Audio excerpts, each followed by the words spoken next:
नमस्ते साथियों, मैं डॉक्टर प्रद्युम्न शर्मा। आज विशेष तौर पे मंगलवार 2 मई 2023 वर्ल्ड अस्थमा डे। विश्व भर में अस्थमा की जागरूकता के तहत वर्ल्ड अस्थमा डे मनाया जाता है। आखिर अस्थमा होता क्या है? दोस्तों, अस्थमा फेफड़ों की एक क्रॉनिक डिजीज है जिसमें बेसिकली एयरवेज इन्वॉल्व होते हैं, जो सांस की नलिकाओं में इन्फ्लामेशन, सूजन, एलर्जी के द्वारा नाना प्रकार के कारणों से सूजन आ जाती है, जिससे श्वास की नलिकाओं में अवरोध पैदा होता है। श्वास की नलिकाएं सिकुड़ने लगती हैं और जब उसमें हवा आती है जाती है तो हवा को बड़ी तकलीफ होती है और हवा एक सीटी की आवाज़ निकालती है। पहली चीज़, श्वास की नलिकाओं में तकलीफ होती है। दूसरा, उसमें इन्फ्लामेशन होता है। इन्फ्लामेशन होने के साथ साथ उसमें नलिकाएं मांसपेशियों में संकुचन के कारण सिकुड़ जाती हैं। तो उसमें होता है कि हवा को आने जाने में समय लगता है, सांस लेने में, सांस निकालने पे, ये विशेष तौर पे सांस निकालने में सीटी की आवाज़ आने लगती है। और मरीज को लक्षण जो होते हैं, पहले तो कॉफ, खांसी, सूखी खांसी, बार बार खांसता है, विशेष तौर पे रात को खांसी ज़्यादा चलती है। दूसरा, सीने पे दबाव, भारी हो जाता है सीना, उसको जोर लगाना पड़ता है। सांस नहीं आती तो उसको जोर लगाना पड़ता है, एफर्ट करना पड़ता है, उसको सांस में तकलीफ, चोकिंग, सांस में चोकिंग, शॉर्टनेस ऑफ ब्रेथ, और विशेष तौर पे ये जो कॉफ होता है, वीजिंग होती है, विशेष तौर पर नाइट टाइम ज़्यादा होती है। मॉर्निंग में करीब 2 बजे के आसपास लगभग होती है। दिन में मरीज ठीक रहता है, शुरू की स्टेज में, रात को होती है। बाकी जब एडवांस स्टेज होती है तो सारे दिन खांसी, सारे दिन सांस, सीने पर दबाव बढ़ने लगता है और पेशेंट को कहता है सब सांस लेने में तकलीफ है, he is short of breath, he is short of breath. आखिर हम ये जानकारी करें, क्या अस्थमा का ग्लोबल प्रेजेंस है? दोस्तों, करीब 300 मिलियन लोग अस्थमा से विश्व भर में ग्रसित हैं और करीब 3 लाख लोग अस्थमा के कारण मृत्यु को प्राप्त हो जाते हैं। ज़्यादातर अस्थमा को देखा गया है बचपन से शुरू होता है और लेटर ऑन लाइफ में इसमें काफ़ी बदलाव आ जाते हैं, लेकिन अस्थमा का patient early stage young children में होता है। विशेष तौर पे इसके जो कारक होते हैं, एक तो क्या होता है, जेनेटिकली बेस्ड, अगर माँ बाप में किसी को अस्थमा है तो चांसेस बच्चे के अधिक होंगे।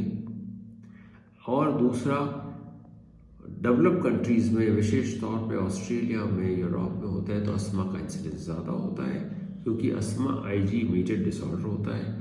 भारतवर्ष में करीब ये देखा गया है कि अगर हम होली दिवाली के समय देखें तो करीब 30% एलर्जी के इंसिडेंस बढ़ जाते हैं, अस्थमा के इंसिडेंस बढ़ जाते हैं, वरना करीब 6 से 7% इसका ग्लोबल प्रेजेंस भारतवर्ष में प्रेजेंस है अस्थमा का। कुछ डेटा के हिसाब से डिपेंड करता है कि आपने किस समय अपने डेटा लिए। आखिर ऐसा क्या होता है? अस्थमा के कारण होते हैं। अस्थमा 2 तरह से होता है। एक तो होता है पेरिनियल अस्थमा, कि साल भर उसको अस्थमा का दबाव बना रहता है, फेफड़ों में तकलीफ होती है, उसको हम कहते हैं कि दैट इज, उसको जो कारक होते हैं इसमें विशेष तौर पे उसको डस्ट माइट एलर्जी से होता है, कॉकरोच एलर्जी से होता है, इंसेक्ट एलर्जी से होता है। ज़्यादातर ये साल भर उसको अस्थमा के लक्षण होते रहते हैं। दूसरा होता है सीजनल अस्थमा, जो कि पोलन से ग्रसित होता है। होली दिवाली, वायु में पोलन्स के कारण, वायु में कुछ देखा जाएगा जैसे बंदर की रोटी, हलोप्टोलिया इंटीग्रोफोलिया, ग्रास पोलन्स होते हैं, ऐसे कुछ पोलन्स होते हैं। सीजनल पोलन्स होते हैं, जब ये गेहूं की कटाई होती है, अनाज की कटाई होती है, उस समय अस्थमा का इंसिडेंस बढ़ जाता है। ये सीजनल अस्थमा होते हैं। इनको डायग्नोज कैसे करते हैं? दोस्तों, सबसे बड़ी बात है, एक तो history is very important, very significant. Patient की हिस्ट्री बहुत बार बार वही बोलता है जो पहली बार होता है, तो हिस्ट्री इज़ वेरी इंपॉर्टेंट। दूसरा, उसको हम स्पायरोमेट्री, फेफड़ों की जांच के द्वारा अस्थमा का ज्ञान लेते हैं कि क्या उसको अस्थमा है, ऑब्स्ट्रक्टेड लंग डिजीज है या रेस्ट्रिक्टेड लंग डिजीज है। फिर उसका हम रिवर्सिबिलिटी टेस्ट करते हैं, बीटा-2 अगोनिस्ट का इनहेलर देते हैं, उसके 15-20 मिनट बाद उसका हम रिवर्सिबिलिटी चेक करते हैं। पोस्ट ब्रोंकोडायलिटेशन, उसका रिवर्सिबिलिटी कितना है। अगर 12% या 200 ml से ज़्यादा है तो ये अस्थमा का एक बहुत बड़ा सूचक है कि इसको व्यक्ति विशेष को अस्थमा है। दूसरा, एडवांस हॉस्पिटल्स में, बड़े सेंटर्स में FeNO टेस्ट भी करते हैं जो कि एलर्जी का ज्ञाता होता है। तो FeNO का लेवल अगर ज़्यादा होता है ये इओसिनोफिल अस्थमा होता है। आप विशेष तौर पे हम ये बताएं कि दवाइयाँ क्या होती हैं। दोस्तों, दवाइयाँ इसमें लोग गोली, सिरप, कफ सिरप नाना प्रकार के देते हैं, लेकिन मेरा आपको कहने का मैसेज ये, इन्हेलर का उपयोग करेंगे तो आपको अस्थमा से काफ़ी अधिक बचाव होगा। पहली चीज़ ये कि इन्हेलर का उपयोग, विच को कि मीटर डोज इन्हेलर हो सकता है और ब्रेथ एक्सेचुएटेड इन्हेलर हो सकता है या ड्राई पाउडर इन्हेलर हो सकता है जिसमें आप कैप्सूल डालते हैं और रोटा इन्हेलर के द्वारा आप अपनी इस दवाई को लेते हैं। उसके बाद में कुल्ला करना अति आवश्यक होता है, या जैसे उसको हम कहते हैं नेबुलाइजेशन भी। जब उसको अस्थमा का दबाव होता है तो हॉस्पिटल में इसको नेबुलाइजेशन भी दिया जाता है। विशेष तौर पे सबसे बड़ी बात जो मैं आपको कहना चाहूँगा कि अगर आप लाइफस्टाइल में बदलाव नहीं रहते, रहन सहन में बदलाव नहीं करते तो अस्थमा का अटैक आपको आता रहेगा। आज की तारीख में अगर हम बात करते हैं विशेष तौर पे, फूड एलर्जी एक ऐसी चीज़ है, खान पीन। मेरे को जैसे मौसमी से एलर्जी है, या मेरे को इमली की खटाई से एलर्जी है, मेरे को दूध से एलर्जी हो सकता है। आपको अस्थमा का दबाव आपको किसी प्रकार के फूड से हो, जिसमें हो सकता है विनेगर भी हो, फूड प्रिजर्वेटिव भी हो, एजिमोटो सॉल्ट भी हो, नाना प्रकार की नट्स से भी आपको एलर्जी हो सकती है। और जब वो मरीज खाना खाता है तो उसको हाथ पैर में खुजली चलती है, लेकिन कई बार उसको सांस का दबाव होने लगता है। कईयों को कुकुम्बर से, टमाटर से, ककड़ी से एलर्जी होती है। वो खाते ही आधे घंटे में उनको सांस का दबाव होता है।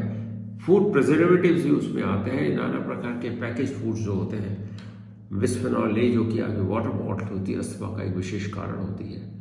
और सबसे बड़ी बात देखा गया है कि पॉल्यूशन, जैसे वातावरण में पॉल्यूशन अधिक होता है तो अस्थमा का दबाव होता है, स्टॉर्म इंड्यूस्ड अस्थमा। तो विशेष तौर पे मेरा कहने का मतलब है, फूड का आपको खाने का, आप क्या खा रहे हैं, food allergy is very important. तो एलर्जी का डायग्नोसिस बहुत इंपॉर्टेंट होता है। अस्थमा को अगर बचना चाहते हैं, अस्थमा का इलाज करना चाहते हैं, अगर अस्थमा से करीब करीब काफ़ी हद तक छुटकारा पाना चाहते हैं तो एलर्जी टेस्ट अवश्य कराइएगा। एलर्जी टेस्ट के द्वारा आपको ज्ञात होगा कि एलर्जी का कारण क्या है, किस चीज़ से एलर्जी है। वातावरण से एलर्जी है, फ्यूमिगेशन से एलर्जी है, डस्ट माइट से एलर्जी है, डेंडर से एलर्जी है, और आपको अगर डस्ट से एलर्जी है, फूड से एलर्जी है, पोलन से एलर्जी है, क्या एलर्जी है, किस चीज से एलर्जी है, क्यों होता है, उसको आप अगर कंट्रोल करेंगे, लाइफस्टाइल को कंट्रोल करेंगे तो आपको फिर काफी हद तक अस्थमा पे कंट्रोल पा सकते हैं। एक ये होता है कि एक severe asthma, difficult to treat asthma, uncontrolled asthma, ये एक दूसरी डिफिकल्ट टर्म्स हैं जो कि एक दूसरे से रिलेटेड है।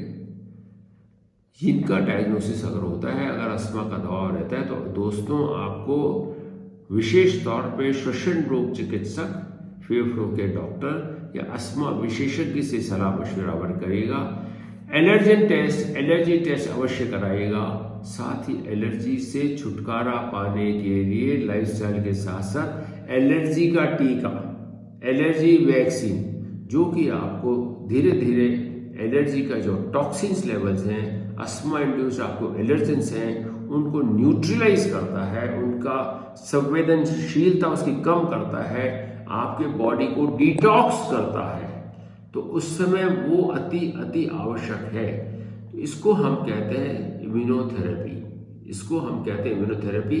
तो दोस्तों, मेरा आपको आज वर्ल्ड अस्थमा डे पे मैसेज है, अगर आपको अनकंट्रोल्ड अस्थमा है, सीवियर अस्थमा है, तो आप देखिएगा स्मोकिंग ना करें और साथ ही साथ वायु प्रदूषण का ध्यान रखिएगा। लेकिन एलर्जी टेस्ट अति आवश्यक है, एलर्जी की जांच अति आवश्यक है, और उस जांच के ऊपर आपको एलर्जी इम्यूनोथेरेपी लेनी चाहिए, जिससे एलर्जी का डिटॉक्सिफिकेशन हो सके, एलर्जी का आपके बॉडी में लेवल कम हो सके, एलर्जी से आपको डिसेंसिटाइज हो सके, एलर्जी से आपको हाइपो सेंसिटाइज हो सके।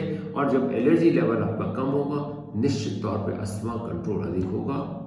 आओ दोस्तों, हम मिलें एक से एक हाथ बढ़ा करके, हम वर्ल्ड अस्थमा डे मनाएं और ये कहें कि कोई भी व्यक्ति अस्थमा से जो ग्रसित है वो सीवियर स्टेज में ना जाए, अनकंट्रोल्ड अस्थमा ना हो, डिफिकल्ट टू ट्रीट अस्थमा की स्टेज में ना जाए।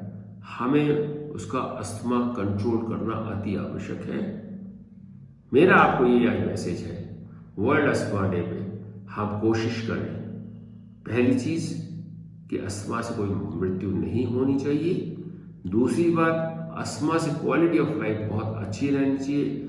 अस्थमा कंट्रोल प्लान हम आपको देंगे जिसके तहत आप अपनी श्वास को, अपने फेफड़ों को, अपनी जो एयरवेज हैं उनको बेहतर रख सकते हैं। बहुत बहुत धन्यवाद। मेरा नंबर ये है 9314931114, डॉक्टर प्रद्युम्न शर्मा।